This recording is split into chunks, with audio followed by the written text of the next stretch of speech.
Alright guys, we're gonna practice for our EOC. To start off with, just go ahead and type in EOC Algebra DRC Practice. Okay, so the EOC website is on DRC. So EOC Algebra DRC Practice. Go ahead and Google that real quick. And it looks like the first one is good. GA Online Training, because yeah, that's what I want. GA Online.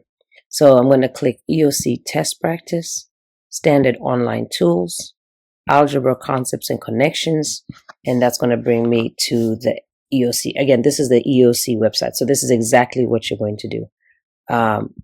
Continue, Algebra Concepts and Connections. You can definitely read all of that. Click the arrow at the bottom. You can read all of that. It's just describing how to use the tools, but we'll go over them in a second. Just keep arrowing through. Again, you can read all of that. Arrow, arrow, arrow. All right, begin the test. Okay, so this is exactly what you would be seeing on the EOC. I want you to take a second real quick to just kind of hit all the buttons. All right, so like you can see, this is question 1. Obviously, in this practice one, we only have 14 questions, but in the EOC, you're going to have more than that. So I can click this arrow and skip questions if I want to and go to question 6, for example. These arrows here go between questions. So you see question 1, question 2. This is the pointer, so that's the one I'm currently on. This is a cross off. So if I want to cross off this, I can double click it, I think. Wait, maybe I didn't click it. So you can see that line, blue line underneath means that I've clicked on it, and then double click. Yep. And now it's crossed off. Double click again and it's uncrossed off. What is this one? This one is a highlighter. So let's go ahead and highlight the question. All right. So this highlighter would actually be good for, clearly I don't know how to really work it. I don't actually have a physical mouse on it right now. But anyway, this highlighter will be really good for those questions that we're trying to do the word problems and we need to highlight the key terms. So please definitely use that highlighter. All right. I can clear all. What's this one? Notepad. Okay, so if I want to write notes to myself, I mean, you have scratch paper, but if you want to do it online, you can definitely do that as well. Magnify. Okay, this one's really important because some of you in class are like, oh, I can't see. Okay, so please zoom in. So boom, this is nice and big. This is a nice size actually. So please use the magnify as you need so that you can make sure that you see the question. Line guide. So I don't know what that is. So what does that do? I'm guessing it draws a line, but since I don't have a mouse, it's kind of hard for me to tell what it does because I'm using this on a laptop with no mouse. So, okay, I don't know what a line guide does, but please click on that and figure it out. Calculator. Okay, so you have a scientific calculator. Please don't even pull that one up because we all know the one that we need is this graphing tool, Desmos calculator. Boom, this is our ride or die. So I'm going to leave this up here because obviously I'm about to use that. What's this one? Masking. Add mask. What is a mask? Oh, it just hides. Okay. So I'm not sure what the situation would be for you to use this, but there it is.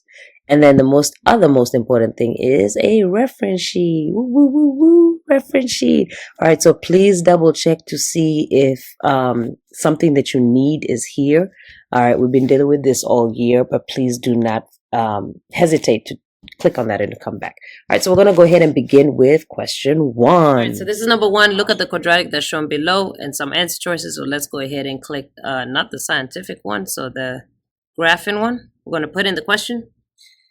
X squared minus 8x plus 15.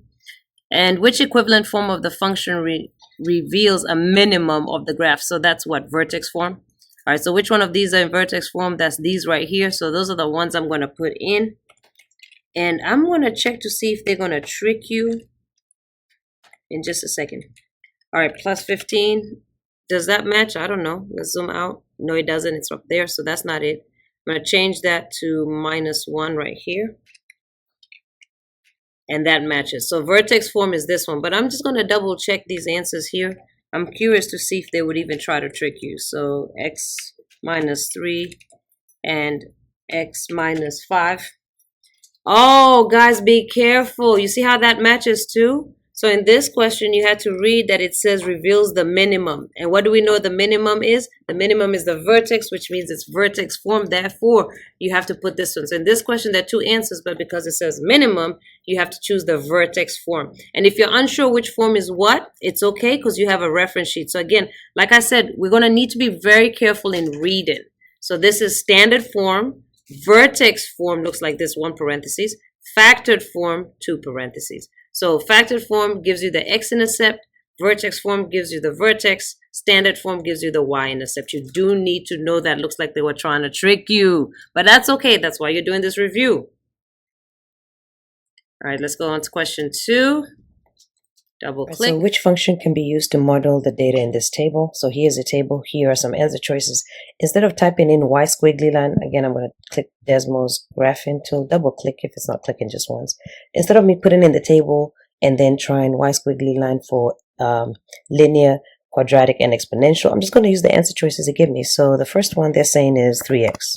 All right, how do I make that into a table? I click settings, table, and then I'm just going to type in these numbers so I don't get confused with what I'm looking at. So 0, then I'm going to go to the next one, 2, the next one, 6. That way I can just look right here. So are these numbers 0, 6, and 18? No, so A is not the answer. So now I'm going to start again with option 2. It's divided by 2, minus 1. Okay, again, how do I make that a table? Settings table. Again, I want this to be 0, 2, and 6. That way I'm only looking right here. And does this match that? -1, 0, and 2. Yes, it does. Therefore, my answer is B. All right. Question 3.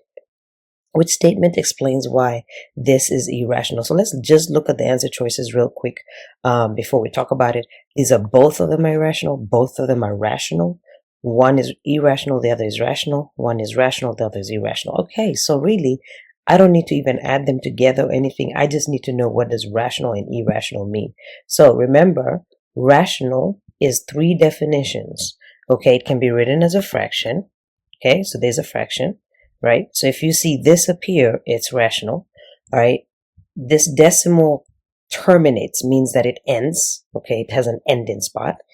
Or the decimal repeats, such as this. Let me show you. Boom. The decimal is repeated. And I know we've talked about this in class. Remember, this goes on forever, but Desmos goes ahead and rounds the last number because it's not going to write it over forever. All right, so 3 definitions. You can write it as a fraction. In other words, this is there. It terminates or it repeats. 666666666, repeated. So 3 things. If it's not one of those 3 things, then it is irrational. All right, so let's talk about the first 2 numbers that we have. So we have radical 5. Okay, so immediately, did this appear? No. Okay, so I'm looking at this. Does this repeat? Is there any kind of pattern? No. And does it terminate? No, because remember, it just goes on forever. Desmos just does the first, like 7, 8 numbers. So this is irrational. So we can just take away the answer choices. Oh, let's do this. Haha, let me use the cross thing. Both, because they're not both. Well, actually, I don't know if they're both the same. Actually, I'm lying. Undo that real quick. Let me go to the next one. It's 4/7. Well, I do know because 4/7 is already a fraction, right? So that means already there's a fraction bar right there. So this is rational. So again, I do know I can take out they're both because they're not both the same. One is rational, the other is irrational. So remember, rational, this appears or the decimal terminates. So it doesn't look like it's really terminated. Maybe it terminates a little later. The decimal repeats. Let's see, 571428. There's the pattern, 57142, and then again Desmos rounded the last one. So this one is a pattern anyway, but it doesn't matter to look that far because there's the fraction. So this one is rational. So radical 5 is irrational. That's true because it didn't appear. And this is rational. That is the answer choice. So I'm going to go back to the pointer. This is the answer choice. So again, this is just checking, do you know the definition of rational and irrational? All right, next question. Look at the quadratic below. What are the solutions? Okay, so remember there are 4 different ways of saying solutions. All right, see if you can say them before I do. Roots, zeros, and x-intercepts. So there are 4 different ways that they could ask for this question. They could say, what are the zeros? What are the solutions? What are the roots? And what are the x-intercepts? In this case, they asked, what are the solutions? So I'm just looking at my x-intercepts. So here are my x-intercepts. Boom, boom, right? Now here's the issue. they don't write these as decimals, so I just need to put them in and match it to these, correct? So let me put in the first one. So the first one goes -3. Okay, here's the problem. How do I put plus and minus in the calculator? I don't. There's no tool for that. What you do is you put the plus one first and then the minus one second. So plus radical 2. All right, so there's the first answer, and then I'm going to take that, Control C, Control V, and if it doesn't let you copy and paste, then you can type it. Change the plus to a minus, because all this means is when you take -3, add radical 2. Also, another solution is when you take -3, subtract radical 2. All right, so there they are. All right, let me go back here and check if my decimals match. So I'm going to click my decimals real quick so that they stay. And I've got -1.585, -1.586. That means if decimals again is doing the rounding thing because they don't feel like writing it all out. So they rounded this 5 right here because this is a 7. This goes up by 1. So this matches that. And what about this one? -4.414, -4.414. There it is. So this is actually the answer. So again, when you get to this one with the plus and minus, you're putting the plus one in first and then the minus side, or vice versa, it doesn't matter. And then you're clicking on your solutions. So that answer choice is the first one. All right, next question. All right, number 5, the squirrels, here's a table. All right, so constant percent rate, this percent. The table shows the number of squirrels in forest over 3 years. All right, so it's growing. You can see here it says growing. And there's percent in the problem. So this is definitely exponential. So if you look right here, in case you forgot the formula, it's ABX. So let's go ahead and talk about that real quick because this percent one you guys really struggle with. So we're going to do it forwards and match it to the answers. So we're going to do graphing. And again, I'm going to write in ABX. That's the formula. I'm going to quickly go over what it is just to make sure that you understand what each thing means once again. So A is my start. Where does my start happen? At 0. Okay, so A is my start, B is my growth or decay, X is my time. So when I start at year 0, before any time has passed, how many squirrels do I have? 1,000. So my start is at 1,000 squirrels. And then I'm growing. So because I know that I'm growing, I know this is supposed to be 1 plus percent divided by 100. And I'm going to type that in even though it looks a little weird. That's fine. Just so that I'm ready because it's growing. If it was decay, it would change from 1 plus to 1 minus. But because this is growth, 1 plus. So I need the percent divided by 100 and how I'm growing. So I'm going to, so it goes 1,000, then 1,100, then 1,210, 1,331. Now, instead of me calculating how it's growing, I'm going to use the answer choices because they say at what constant percent rate is this squirrel population? How is this changing? And they're giving me answers. So instead of me figuring it out, I'm going to use the answers. So let's see, a 10% growth. So that my percentage goes here. All right, that's my 10. Now I'm going to make this a table to see if it matches this table. So I'm going to click this, make it a table. And then again, instead of me going and scrolling down, I can just type in 0, 1, 2, and 3 so that it's right there in the front. Do my tables match? And they do. 1,000, 1,100, 1,210, and 1,331. All right, so this one is actually growing at a 10% rate. Okay, so I know you guys kind of get confused with the percentages. So instead of working backwards with the percentages, we're just going to put it into the calculator and then type in all the answer choices to see which one is going to give us what we need. Okay, so that one is 10%. Question 6. Which scatter plot shows the strongest positive correlation coefficient? Okay, so this is unit 6. Strongest means the dots, these dots, or the scatter plot or the coordinates are very close to the line. If it was perfect, they would be exactly on the line. And if they're weak, they're further away from the line. Okay, now I'm looking for the strongest. So I'm looking for dots being very close. So the closest one is like this one and this one. These dots are close. But I'm looking for positive. Okay, so let me use my little crossover tool. I'm excited. Positive, so this is going up. This is going up. This is going down, so that's negative. This is going down, so that's negative. Okay, so I'm between these two. So which one of these is the strongest? Okay, where the dots are closest to each other. And hopefully that you see it's A, because these dots are very close to one another. All right, question 7. Lewis is looking at two rectangles with side lengths given as an algebraic expression. The area of the first rectangle is blah, blah, blah, which could be the length and the width of the rectangle. Okay, so bring back my calculator again. Remember, what is the area of a rectangle? Area of a rectangle is base times height, okay, or length times width. So my area is base times height. So the area is going to be, they're telling me, is x squared plus 6x. So that's my area. And this, I get this area right here by multiplying base times height. So since my answer choices are base times height or length times width, I just need to multiply these two and see if they give me this. Now, just be very careful when you're dealing with polynomials. Put everything in parentheses. So it'll be the first thing times the second thing. Just put them in parentheses so there's no confusion with what the calculator needs to do.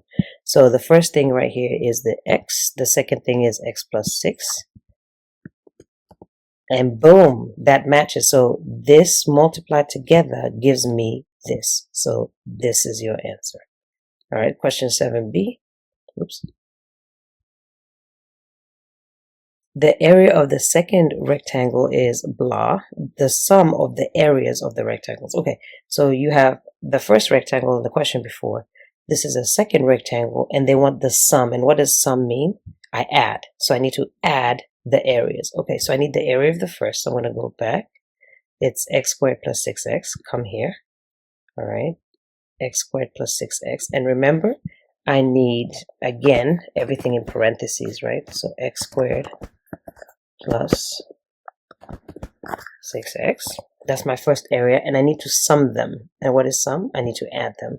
So I need to come over here and say plus, and then I need it again in parentheses, the area of the second rectangle, which is x squared plus 7x plus 12. Okay, so, and I'm going to just stretch this out. I'm going to come to the edge and stretch that out a little bit.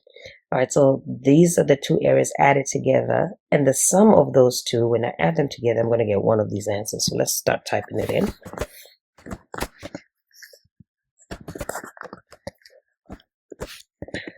All right, did that match? No, so that's not the answer. So A is not it. Now let me change it for B. Okay, boom. Did that match? It sure did. So B is my answer. All right, next question. All right, triangle ABC has vertices that are shown ABC. Okay, what is the area? Okay, so what is the area of a triangle? Unfortunately, they're not going to tell you what that is. All right, so I'm just going to go over both. Area of a rectangle is length times width or base times height. But, what do you call this? A triangle. Can I draw something? Let's see. Yeah, okay, cool. If you look at a rectangle, how can I do notepad, magnifier, line guide, graphing tool? Is the only thing a highlighter? Okay, I can't draw it, but I just want to show you how to remember. So you know the area of a rectangle is base times height. If you look at a triangle, and if I cut this rectangle right in half, do you see that it makes a triangle right there, and it makes another triangle right here?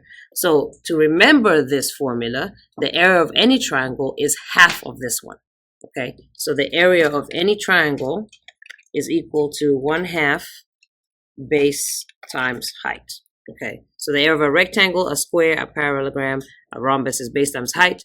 The area of a triangle is a half base times height. So now we just need to find the base and the height of this triangle. And sometimes, unfortunately, I think I can actually. I'm going to kind of get off the program real quick so I can twist it around, because you have to be able to turn your computer around, and you can do it while you're testing. That's allowed. I can't physically turn my computer because you won't be able to see it. But what I can do is save this as a picture, and I think turn it around so that you can see it. You have to make the floor flat, okay? You have to make the floor completely flat. So right now, if I take this as the floor, it is not flat because the base needs to be completely horizontal. That's what I mean by flat, horizontal. Give me just 1 second. I'm going to pause and then figure out how to rotate this and then come back. So let me see if this will work. So I need it to be completely flat, and this is not flat, or rather this way. If I take this as the base, I need to be able to go straight up to the height, and this won't work if I take this as the base. But if I rotate my computer, so you can physically rotate your computer, I take this as the base right here. This line will go straight up. So it'll make that 90 degrees that I'm looking for. So when you go stand at the doctor's office and they take your height, your weight, and all of that, what does he make you do? He stands you up on the scale flat, right? And then he pushes your back straight and your head back, and then he measures the top of your head. You are standing perpendicular or 90 degrees to the floor. So I need you to find the floor so you can find the height. So this is the floor because this height would be exactly 90 degrees. So my base is going to be AB. My height is going to be AC. So AB and AC. AB, I'm going to write that down. AB times AC. Okay, so 1/2 times. Okay, so now I just need to find A, B, and AC. So here coordinates, a few ways that you can do this. I think we decided that we're going to stick with the distance formula, so I'm going to go ahead and do that. I'm going to pull up the distance formula right here. Okay, here's the distance formula. We're going to copy it exactly as you see it into the calculator without the x's and the y's. So it'll be that squared with a minus sign in here. And then plus, again, squared with a minus sign in here. So I'm just going to double check. So again, square root, parentheses with a minus sign squared, plus parentheses with a minus sign squared. Perfect. So now I'm ready. I just need to know that x's, and the order doesn't matter. X's together, y's together, and the order that you pick is what matters. All right, so I'm going A, B first. So I'm going to get rid of this because I don't need that anymore. Or you can make it smaller. A, B first. Okay, so looking at just the x's, I'm looking at just the first one, 1 and 4. And whatever order you pick for the x is what you pick for the y. So I'm just going to pick A as the first, B as the second. So X, X. So 1, 4. 1 and 4. And then in the same order, Y, Y. So I started here, so I'm going to pick right here. 4, 1. So 4, 1. All right, so that's my answer. Now, yes, I've taught you how to simplify this, but again, anytime they give you multiple choice, we're just going to type it in. So let's go ahead and type in the first answer and see if it matches. So I'm checking to see if my decimal matches. It does not. Oh, wait. That's because I didn't finish. I didn't finish the question. That was just AB, right? Okay, so I'm actually just going to add. So this doesn't get so long. I'm going to copy it again for AC. All right, I need to move this calculator so I can see, but I don't know exactly where to move AC, so I need that one. Okay, I'm going to delete this. And that's the other thing on the EOC. Don't be in such a hurry. Slow down, and that's how I was able to figure out that I wasn't done with the question because I slowed down a little bit. All right, so AC. So again, X is first. Wherever you start, stay there. So 1, -3. So I'm going to type 1, -3. And then Y is in the same order. 4, 0. 4, 0. And again, just because there was a negative here doesn't mean I dropped it. I put in exactly what I see. All right, so this is AB, this is AC. So I need to multiply them together times 1/2. All right, so I'm going to grab, and again, don't take the decimal part, okay, because this is rounded, so it's going to be wrong. I need this whole thing. So I'm going to take this whole thing. Actually, I'll just take the second one. Control X, it deletes it. I'm going to come here. I'm going to put the 1/2. Okay, I'm then going to scroll all the way to the end.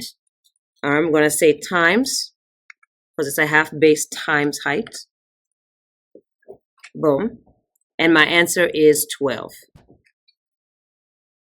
All right, next question.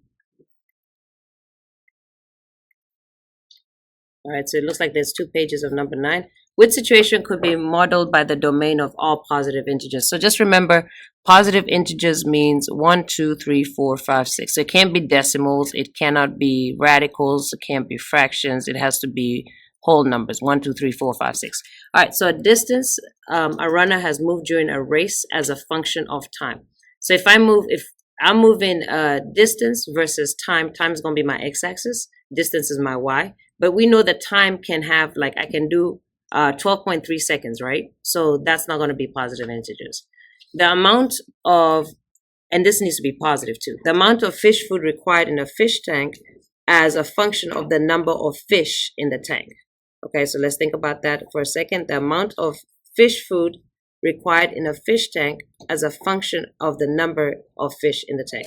So let's think about it. How many fish, so this is my x, how many fish can I have? 1, 2, well, I can have 0, 1, 2, 3, 4, 5. So this is not giving me points. So I'm going to click that as I come back to it.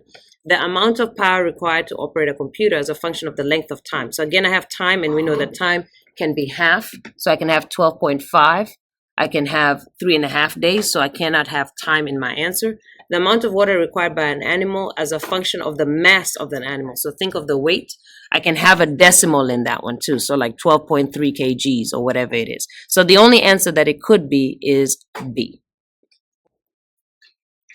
All right, which situation could be modeled by a function with a domain that includes positive and negative real numbers? And when it says real numbers, that includes everything you can think of. So square roots, you can do decimals, you can do just anything, fractions, anything you can think of. So I need positive and negative ones.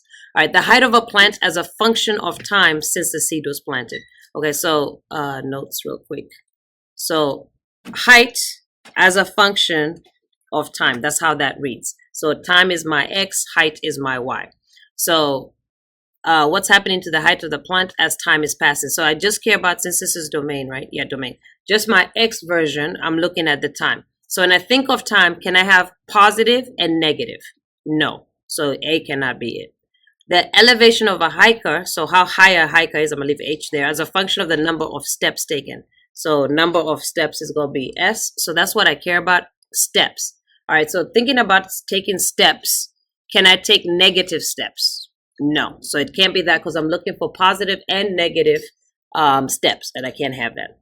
On the next one, the amount of time required to read a book as a function of the number of words. All right, so this time is over here as a function of the number of words. Okay, so words is what I'm looking for. So can I have positive and negative words in a book? Absolutely not. All right, so the last one, the amount of precipitation, which is rain, as a function, so P is the amount of rain, as a function of the temperature outside. So think about the temperature T. All right, that's the X value. So the temperature T, can I have positive temperature and negative temperature? Yes, I can have negative 53 degrees Celsius, right? Fahrenheit, whatever you guys use in the States. All right, so yes, I can have positive and negative. Can I have decimals? Can it be 72.3 degrees? Absolutely. So this one is the only one that's going to work. Now, when you're doing this kind of problem, you know, this is not a calculator one. You're literally just going to choose the best one that you think it can be. All right, double click to go to the next question. So now we're at question 10. All right, question 10. A company produces strawberries, grapes, and raspberries jam. So 3 flavors. Track the cost to make each type of jam each year. The cost to make a container of each type of jam increased, including supply costs. So everything should be going up. The cost in dollars to make the container of strawberry jam and the grape jam are represented by the functions shown. So if I look at the 2 functions, okay, these are the cost to make in dollars. So this is the cost to make the jam. All right, X represents the number, and this is perfect. Always keep that in mind. X is the number of years since the company opened. So this is the time, and this is the dollar. So it's time is X, and this is the dollar amount. All right, so I got strawberry, I got grape, and this is a linear equation. This is a quadratic because you see the squared one. And then this is a graph, obviously, which looks like, it might be exponential because it's not linear, but we can put in the calculator to double check. All right, the graph of the exponential function is shown on the coordinate grid, represents the cost in dollars to make the container of raspberry. All right, so cost and time. Okay, so that's really the important thing. Now we can answer whatever the questions are going to be. Which statement is true about the cost to make the container of strawberry? So listen, you're only looking at strawberry. So strawberry is this one right here. And I'm going to go ahead and just put that in the calculator so that I can keep track of it. So $3.10 plus 0.05x. And you see how they're tricking you? They put, this is mx right here and this is b, but it's probably not going to matter. All right, so which statement is true about this function right here? The cost to make the container of strawberry jam was $3.10 in the year the company opened, and the cost increased by 0.05 each year. Okay, so you do kind of have to know, they did kind of trick you. So remember, if you don't remember the equations or the formulas, you can come here. This is a linear one. It's y equals mx plus b. M is your slope. B is your start. So M is what's changing every time. B is where we start, okay? So I'm going to write this in Y equals MX plus B form. I need to put the MX first. So I'm just going to take this number, all right, and put it first. And this is a positive 310, so I'm going to put a plus right there too. Okay, so this is in the correct order just so that you can see. The one with the X is the one that keeps changing, and B is my start, the one by itself. So the cost to make the container of jam was $3.10 in the year the company opened. So at my start, was it $3.10? Yes, it was. And then the cost increased, and the cost increased 0.05 each year. Yeah, is it every year? So let's see how this question was phrased. Strawberry jam. Cost to make a container jam increased, including supplies cost. The cost in dollars to make the container and the grape represented where X represented the number of years. Okay, I just wanted to make sure it was good. All right, so yes, that one's it. Now we're just going to read through everything else to make sure. The cost of the container of the strawberry jam was 0.05. No, that's not the original cost. That's how much it costs to make each one every year, right? The cost to make the container of the strawberry jam was $3.10 in the year the company opened. That's true. The cost increased by 5% every year. Okay, so we are not dealing with percent because this is linear, so that's a no. The cost to make the container of the strawberry jam was 0.05 in the year the company opened. No, it was not. So this is the only likely answer choice that there is, so that is the final answer. All right. Double click to move on to the next question. It looks like it's the same question or the same information. You just have to do probably a different graph. What does G? So I'm looking for G. G is grape. So here it is. So this one right here, what does G of 4 equals 3.04 representing context? So remember, I need to know what X is, and then I need to know what the total is. So again, let me remind you, just on the last sentence, where X represents the number of years since the company opened. So X is the number of years. So 4 has something to do with years. So first I'm going to look for the number 4. So 3, 4 right here. So I got 4 right here, 4 right here. So this 2 right here. I'm going to read those first, not to say that they're the answer, but I'll read those first. The cost to make the container of jam in year 4. Okay. Okay. The cost to make the container of jam in year 4. Okay. So both of those have the same thing. The cost to make the jam in year 4, the total is going to be 3.04, and this is the only one. This one is $4. Now I'm going to read the rest just to get rid of them so I can make sure that we're on the same page. All right, so just reading the rest. The cost to make the container of the grape in year 3. No, why am I talking about year 3 when this is year 4? So that's not it. And this one, the cost to make the container, so this is not it either. Okay, so that's just function notation and understanding what it's saying. All right, so go ahead and submit that, double click. All right, so again, it's still the same question or using the same, question, but asking something different. So this time it looks like it's asking the exponential, so I bet you we're talking about this one. Which function represents the cost in dollars to make the container of the raspberry jam? So this is the raspberry jam. Which one of these is going to give me this graph? Okay, so we're going to click on Desmos. We can do it both ways. We can put the graph and write the function, or we can put this and see if it gives us these 2 points right here. So I'll probably use the answer choices because I don't feel like typing in Y squiggly line. So I'm just going to type in exactly what I see in my answer choices, but you can do it forwards or backwards. All right, then I'm going to hit table.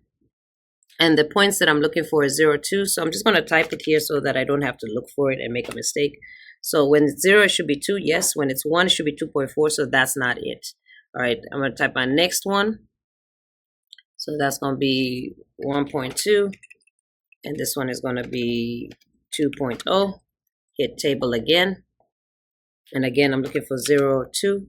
So let's check what we need. Nope, because I'm supposed to have 0, 2. And, oh, sorry, I don't even know why I typed 2 here. 1. All right, so I do have the 2, 4 here, but on the first one, I don't have 0, 2. Okay, so that one's not the answer. So typing in the third option.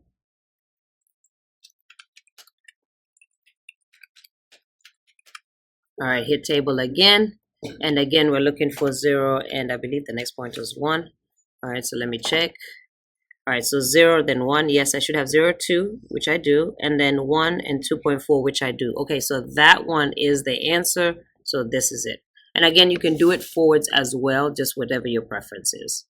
All right, next question. Double click on the arrow. All right, so I'm going to go ahead and do this number 7. So again, to start off with, you are going to input the data because this is data.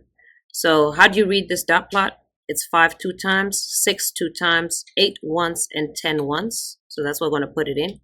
And you can call it whatever you want, just stay consistent. So I'm going to call it little a, then you do a closed bracket, and you know you're right when it tells you how many elements are in there. So I had 5 twice, then 6 twice, and then 8 once, and 10 once. All right, so that's the data set right now. Let's go ahead and read the question. So I just put in the data without reading. All right, it says Kendra and Theo each collected data for the number of birds they observed at a bird feeder for each hour for 8 hours. The data Kendra collected is summarized. So this is Kendra's stuff. So range, median, mean. So since I already know I need all of that, I'm going to find all of that. So I know range is, and if I don't remember, let's look at what's on the reference sheet. So they have interquartile range, which is Q3 minus Q1. They don't have just range, so you do need to remember range is maximum minus the minimum. Okay, so maximum, the maximum number minus the minimum. All right, that's your range. I also need my median and my mean, so I can just go stats. So I can go functions, I can go stats, and I can get stats of A, which is going to give me my min, Q1, median, Q3, and my max. So I have my median right there. My range is 10 minus 5, which is 5. So this is not even right because it said the range of Kendra's data is 6. Oh, this must not be Kendra's data. Oh, yeah, it's Theo's data. All right, so boom. What else do I need? Mean. I also need mean. So let's go to calculator and get mean. So again, hit functions. I'll click on the next line. Functions, mean, statistics, mean of what? A. So as long as you call it back each time as whatever you used, it'll come back up. All right, so I got everything I need. I need my range, which is my maximum minus my minimum. I have my median and I have my mean. Okay, so now let's see what we need to do. So the data Theo collected has the same range. So basically Theo's data needs to give me the range of 6. The median of the data Kendra collected, same median as well. So the median needs to be 7. So range is 6, median is 7, but the mean is 7.5. All right, plot the points. So there are 2 data points left according to the question. So we're just going to guess. And what we're looking for is, first, this range is wrong because this range is 10 minus 5, which is 5. I need the range to be 6, so I need it to go up by 1 at least. And then median stays the same, and then this is going to be 7.5. So we're just going to add some numbers. So I'm going to leave this original one here just so that I don't get confused. I'm going to start a new one. I'm going to rename this original one to B, to something else, okay? And so that way A is still right. A is the one I'm going to mess with. So I'm adding 2 numbers here to make the range, when I do 10 minus 5 or 10 minus whatever, it gives me 6. The median needs to be 6. Let me make sure. No, the median needs to be 7, and then the mean needs to be 7.5. Okay, so right now the mean, well, the mean is 6. So I know I need big numbers. So let's go ahead and add in some big numbers and see what that's going to do. All right, so let me add, and I'll add the numbers at the end. Okay, so I'll go comma. I'll put 2 commas because I'm adding 2 commas. What happens if I add a 10 and a 10? Because I want the mean to get bigger. So the mean is at 7.5. Let me check everything else. 10 minus 5, the range is wrong because it's supposed to be 6, and the median is 7. So it's kind of close. I just need the range to change. So I needed to go up by 1 more because I needed the range to be 6. All right, so how about if I did 11 and 10? All right, so we're just guessing. We're guessing, y'all, guessing and checking. All right, so let's see. Okay, it's changed my mean, so that's not going to be it. But my range is going to be okay because 11 minus 5 is 6. So my mean is too high, so let me do this. So I'm going to keep my 11 because that makes my range right. And I'm going to put this number down and see if that fixes my everything else. Median is 7, which is good. And mean is 7.5. Let me double check to make sure I got everything. All right, so same range, same median. So range should be 6. So let me check range again. 11 minus 5 is 6. Good. Median is the same. So median is 7. Median is 7. That's great. And the mean of Theo should be 7.5. Okay, perfect. So the 2 numbers I changed were these 2 right here, which are 9 and 11. So I'm going to put a 9 and an 11, and that makes the data set correct. All right, next question. So that one was a little bit of guess and check. The graph of the linear function is shown right here. What is the value that represents the y-intercept? So what is the y-intercept? Where it crosses the what? The y-axis, right? So where it crosses the y-axis, where does this line cross the y-axis, which is this one right here? So they meet right here, which is the number 4. What is the value that represents the y-intercept of f of x? Now, because they didn't say what is the coordinate, I'm just going to go with what they want. Value means just the number. So it crosses over at 4. All right, and then that would bring us to the end. You can review what you've answered so far. When you submit this, when you go end test, unfortunately, it does not give you your score, which is why I'm making this recording.